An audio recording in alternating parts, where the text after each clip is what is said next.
Magandang gabi sa lahat ng inyong mga solid HTV positive listeners. Just call me Bidge. Ang nais kong ibahagi ngayon sa inyong episode na ito ay yung nangyari sa akin noong 2011. Noong mga panahong iyon, Sir Red, isa pa lamang po akong nursing student. Nangyari po ito sa isang duty namin sa isang liblib na bahay paanakan sa Antipolo. As in, sobrang layo nito sa syudad. Ang itsura po ng paanakan ay parang lumang bahay na pero may basement. Sa unang palapag nito, doon po ay makikita ang delivery room. Sa labas, merong balkonahe na nagsisilbing reception area kung saan ini-interview muna ng mga midwives yung mga buntis. Dito rin po nila ginagawa ang ilang serye ng kani-kanilang mga check-ups. Sa basement naman ay parang merong staff area na kung saan makikita sa gitna ang isang malaking dining table at sabi nga ng ilan sa mga kasamahan namin, dito nagdidiskusyon patungkol sa mga cases ng mga pasyente ang mga doktor o midwives. Meron ding sofa set kung saan kami naman po ay madalas na nagkikwentuhan. Meron din po silang honesty store, kusina at CR. It was our first day sa area. Nabigyan po kami ng shift mula 2:00 ng hapon hanggang 10:00 ng gabi.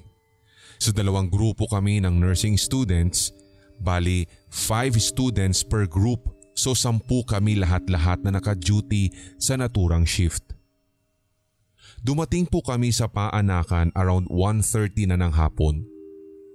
Pagkapasok po namin ng gate, nakita po namin na super busy din yung ibang mga kaklase namin na nakatalaga sa 6 a.m. to 2 p.m. shift. Andun pa rin sila at nag-i-interview at nag-check up ng mga buntis. Habang kami naman pong batch na papalit sa kanila ay nagtungo lamang sa basement. Pumunta kami doon para siyempre mag-ayos at maglapag ng mga gamit. Inutusan ng instructor namin yung isang classmate namin na outgoing na buksan yung pinto sa basement para makapasok kaming mga magdo-duty. So habang bumababa kami, si Charmaine, hindi niya tunay na pangalan. Siya yung classmate namin na talagang highly sensitive sa mga paranormal entities. Agad na nagsabi siya sa amin na nakararamdam daw siya ng hindi maganda sa may gawing pintuan. Paghawak niya sa doorknob, nakalak pa rin ito pero parang may naririnig daw siyang static na radio mula sa kabilang side ng pinto. Maya-maya noon ay bumukas agad yung pintuan. Pagpasok namin, saktong pababa naman po yung estudyanteng inutusan ng aming instructor kanina. Abot ang pagtataka namin sa nangyari na biglang nag-unlock yung pinto sa basement. Nilihis namin ang atensyon doon hanggang sa naging productive at super busy yung maghapon nung araw na yun. Kinagabihan, bandang 6:00 na ng gabi nang matapos ang mga prenatal check-up. Nagdesisyon kaming 3 magkakaibigan na tumambay muna sa balkonahe since sa part kasi na iyon ay malamig, gawa nga ng mahangin at madaming puno. Relaxing din para sa akin yung tunog ng umaagos na ilog na malapit lamang. Sa kalagitnaan nga ng kwentuhan at review namin, umakyat si Charmaine at pinapababa na daw kami ni Ma'am. Pagbaba namin, wala naman po doon yung instructor. Bigla akong binulungan ni Charmaine na kaya daw niya kami pinababa kasi may kasama daw kami sa balkonahe.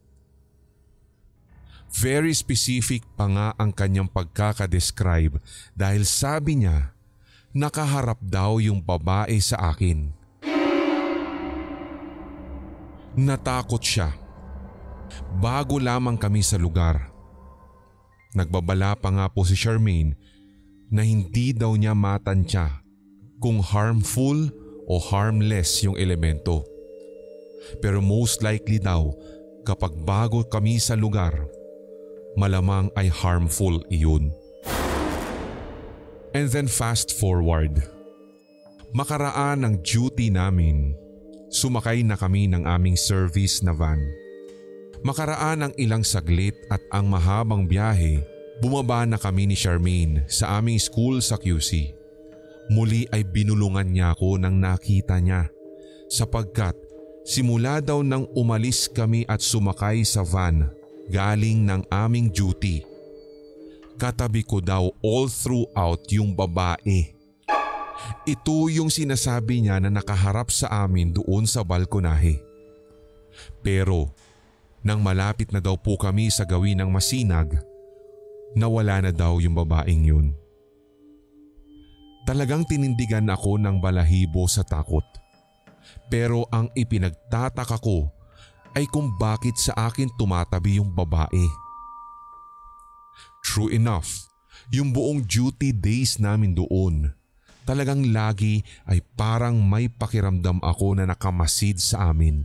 At madalas nanlalamig yung hangin na dumadampi sa batok ko kahit nasa loob ka lang naman ng paanakan. Matapos yung duty namin na iyon, para nga pong unti-unti akong naging lapitin o sabi nga nila parang nag-trigger kaya't na-open yung third eye ko.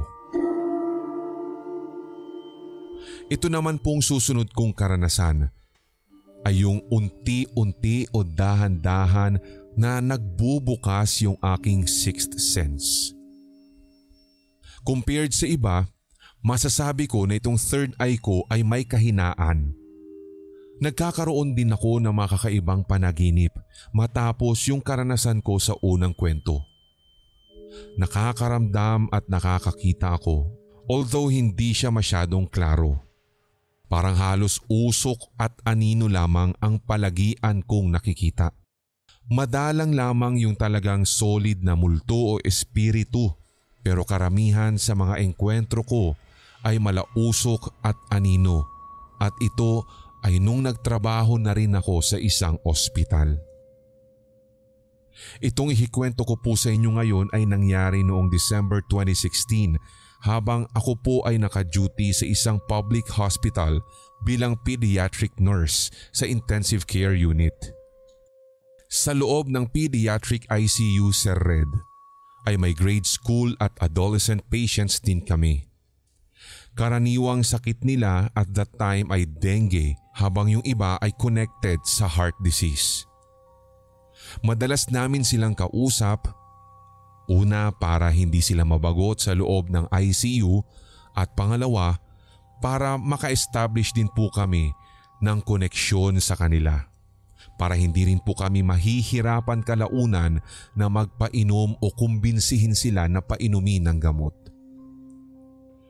Isa sa mga pasyente namin, si Robert, hindi niya tunay na pangalan.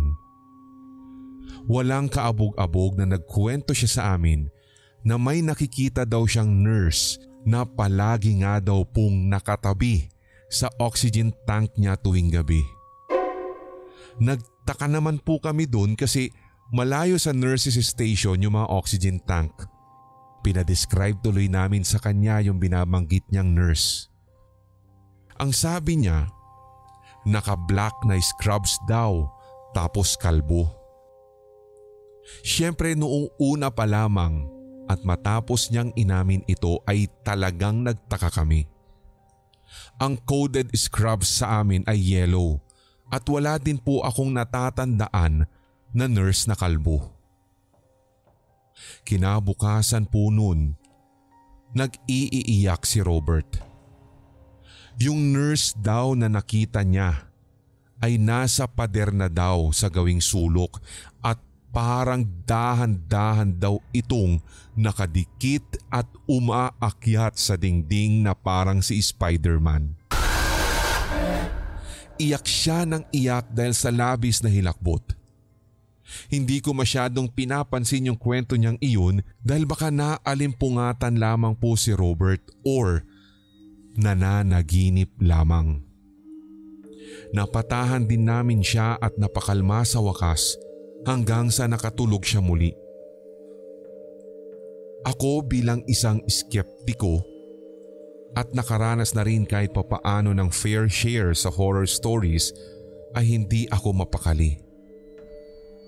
Minsan pa nga naoobserbahan ko na sa tuwing inihahanda ko ang gamot para kay Robert ay may namamataan po talaga ako na something na dumadaan kay Robert. Malapit lang yung medication area namin sa bed ni Robert. Kadalasan sa peripheral vision ko lamang ito nakikita. Minsan may mga anino na padaan-daan at sobrang bilis lang. Hanggang sa kinaumagahan, paggising ni Robert, pinadescribe namin yung sinasabi niyang Spider-Man. Yun ang ipinangalan na lamang namin sa entiting nakita niya. Yung senior nurse ko, pinadrawing niya si Robert sa bond paper. At sa drawing na iyon, yung itsura ng entity ay kalbo na kahalintulad o kawangis ni Pinhead sa Hellraiser na film. Medyo nagdududa kami kasing kamukhang kamukha talaga nito yung karakter na yon sa idrinowing ni Robert. Makaraan ng ilang araw, na-discharge na rin sa ICU si Robert. Nabalitaan na lang din namin na tuluyan na rin pala siyang pinalabas at pinauwi. Makalipas ang ilang araw, may isa namang 10-year-old na dengue patient kami na napasok galing ER. Sobrang toxic nung patient, Sir Red. Pero dahil sa abilidad ng mga doktor at nurses ng ICU, nahabol namin si patient Patricia. Hindi rin niya tunay na ngalan.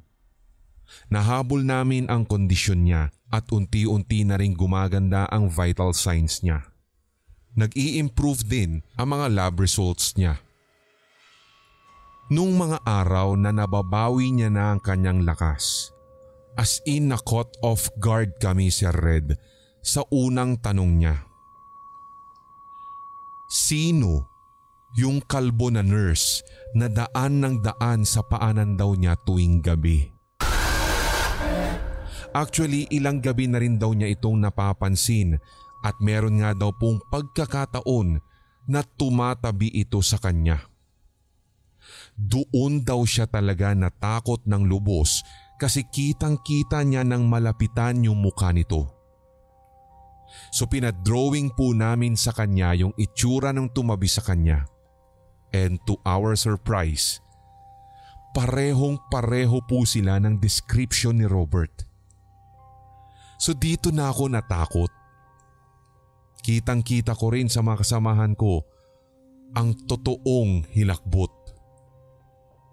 Mula noon, tuwing may pasyente kaming may nakikitang kakaiba, pinapadrawing namin sa kanila at talagang tumutugma yung mga guhit nilang iyon kahit hindi naman sila nagpapang-abot sa loob ng ICU. Simula noon, nagkaroon kami ng parang senyales sa ICU na kung sinong makakakita sa tinagurian naming Spider-Man, siya yung papangit ang kondisyon. And then true enough, kung sinong makakakita sa kanya, siya yung mag-aagaw buhay o yung nag-agaw buhay pero nakarecover. Hindi na rin po iba sa akin yung mga nadidinig o yung mga sinasabi na kapag nag-agaw buhay ka nga daw, malaki ang tsansa na magbubukas ng tuluyan ang iyong third eye. Base kasi sa mga nangyayari sa mga pasyente namin, mukhang totoo nga po yung mga sinasabi nilang yun. Ako po'y magpapasalamat Sir Red sa pag-feature ng kwento kong ito. Halos 8 taon din po akong nagtrabaho dito sa ospital at sa 8 taon na iyon, hindi lamang po ito ang mga karanasan ko. Once again, more power and more stories to tell.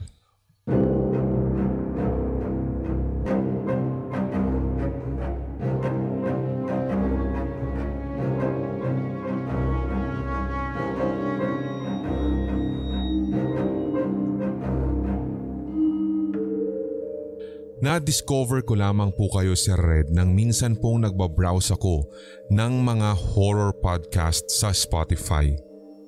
And just call me Jen. Ito po ay nangyari halos mag-iisang dekada na nung ako po ay college pa lamang. Ako po ay nag-aral kasi noon sa isang private university dito po sa Visayas. I guess isa ito talaga sa mga most expensive kung tawagin nila.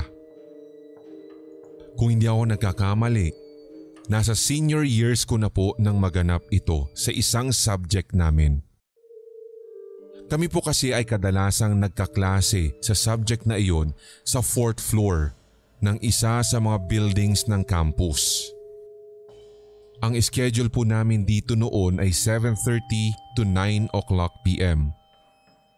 So para magkaroon kayo ng overview, yung classrooms namin sa school ay karaniwang naka-close talaga dahil centralized at air-conditioned.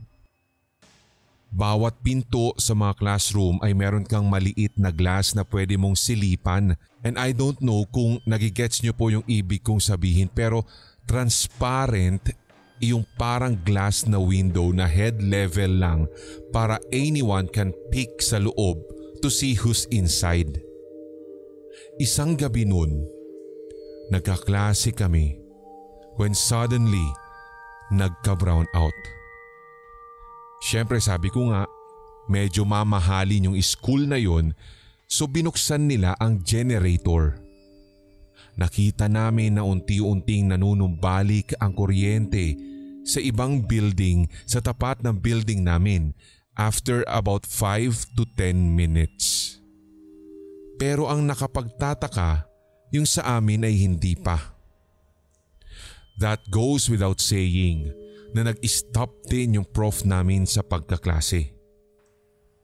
So naghihintay lamang po ako para nang sa ganun matuloy yung kung ano man yung napending kanina.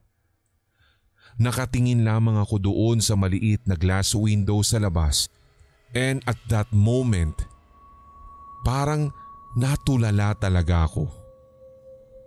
Hanggang sa maya-maya pa'y may nakita po akong dumaan sa glass window na parang pulang ilaw or something. Siyempre inignore ko ito at mas lalo ko pang tinitigan kung ano yun.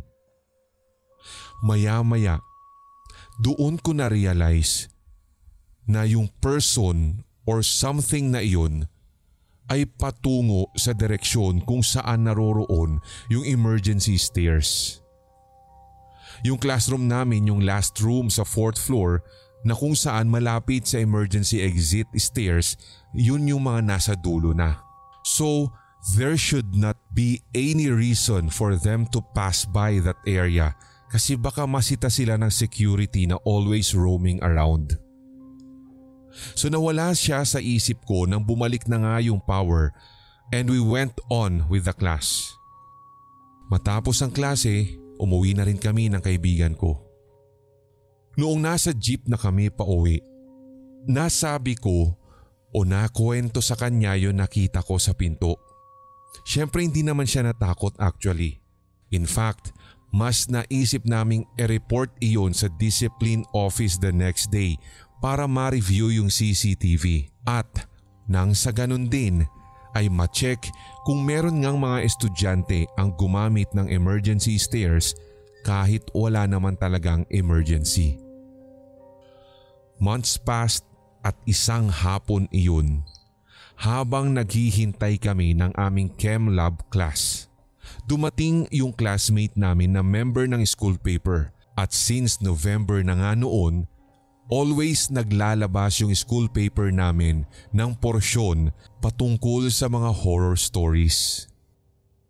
So tinignan at binasa ko talaga yung mga entry doon. While reading one of the stories, bigla po akong napatulala.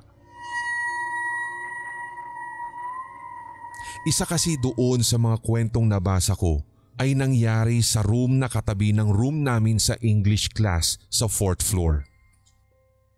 Ito po yung kwarto before our classroom. Isang hapon daw, 2 estudyante ang nanatili sa kwartong iyon base sa nabasa kong kwento. Sa pagkakatanda ko, kinansel ng prof nila yung klase. Pero nag-stay pa rin sila sa room. Siguro ay naghihintay kasi sila sa next class. The students went on to narrate na meron daw po silang nakita na bloody face sa glass ng door habang nasa loob sila ng classroom na yun. Sa pagkakatanda ko, dinescribe nila ito na parang muka na either burned and bloody or the worst, nabalatan yung muka nito kung kaya't kitang-kita nila na para itong naliligo ng pulang likido. And to sum it up, basta yun daw ang nakita nila. A very bloody face. Since nakatulala talaga ako doon sa kwentong iyon, biglang sumagi sa isipan ko yung red thing na nakita kong dumaan sa room namin isang gabi nang nag-brown out nga sa buong classroom. Hindi kaya yung red na iyon ay yung bloody face na ikwento ng mga estudyanteng ito sa school paper namin? Sinabi ko sa friend ko ito na basahin niya yung kwentong ito at maging siya ay natahimik. Wala kaming napagsabihan ng kwento na iyon ever kasi hindi naman siya something worth sharing nung time na nangyari yun. I can't send the picture of the article sa school paper kasi nasa province po namin kung hindi pa natapon ng family ko yung mga yun. It's been over a decade so for sure luma o gula-gulanit na. Sayang nga lang, sana ay kinunan ko na ng litrato ito nun. Abangan nyo lang po sana Sir Red ang iba ko pang kwento. Ngayon kasi ay wala pa po akong mahanap na time para isulat ang susunod dito sa email ninyo.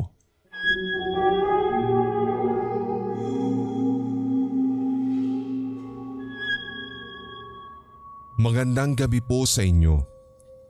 Since pandemic, Sir Red ay talagang silent listener nyo na po ako. At ngayon, nais ko naman pong ma-share at ma-narrate ninyo ang experience kong ito. By the way, tawagin niyo na lang po ako bilang Ann. Nung pandemic po kasi, nag-start kaming mag-stay in sa opisina. Dahil na din sa dami ng travel restrictions, kung kaya't yung mga kaopisina namin na malapit lamang ang bahay ay pinapahatid sundo ng aming amo. Kami po pala ay nag-work sa isang food production ng aming sariling produkto. So sa office po ay laging naiiwan kapag uwian ay ako. Yung isang kasama ko na umuwi naman ay sa probinsya nila na malapit lamang at yung dalawa pa naming kasama ay nag-decide na lamang na mag-stay sa office and almost 1 month na po kaming magkakasama doon. At sa loob ng 1 month na iyon, naka-experience po ako ng misteryo ng doppelganger. Every night po kasi after work ay ako po yung unang gumagamit ng CR para mag-washing or half bath at every time na gumagamit ako noon, pinapakinggan ko po kayo.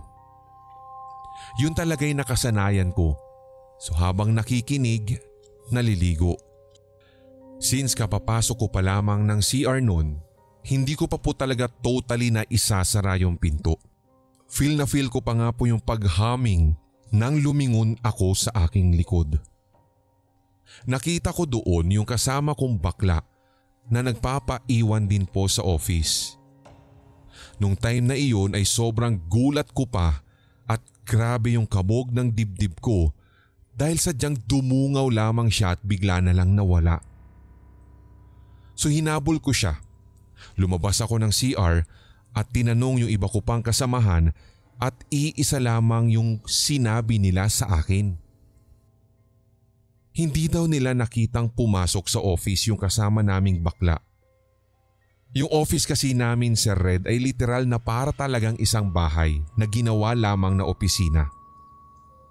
So balik sa kwento. Imposible, sabi ko, dahil nakita ko siyang sumilip sa CR. Pinilit ko nga po sila na baka nagjo-joke time lamang sila, kaya ginawa ko ay lumabas ako para hanapin si Bading. Nung nakasalubong ko siya sa hallway, agad ay tinanong ko siya kung bakit siya nanilip sa CR. Kunot noon naman siyang sumagot dahil sabi niya ay hindi pa naman daw siya pumapasok sa opisina sapagkat naglaba daw siya sa likurang bahagi ng bahay. Hindi ako makapaniwala pero natuloy o pinagpatuloy ko na lamang po na maligo sa CR. Yun yata ang pinakamabilis na pagha-half bath na nagawa ko talaga. Hindi lamang doon natapos yung pagpapakita sa akin dahil kung minsan dumadaan ako sa parte kung saan naka-stock yung maraming boxes at yung ginagamit para mag-pack ay may mga naaaninag talaga akong kamukang kamuka ng aking mga kasama. Hindi ko na lamang po pinagpapapansin at baka pinaglalaruan na naman ako ng aking mga mata or malikot lamang ata ang aking imahinasyon. Sa pakiwari ko, sadyang meron talagang naninirahan doon na hindi namin nakikita. Sa ngayon po pala, Sir Red, ay wala na po ako sa pinagtatrabahuhan kong iyon. Wala na rin po akong balita sa dati naming opisina since ang pinakahuling nalaman ko ay nailipat na po yung main office namin. Sana po ay maisama ninyo ang maikling entry kong ito at lubos po akong nagpapasalamat sa pagnanarrate ninyo dito. More power and more stories to tell, Sir Red.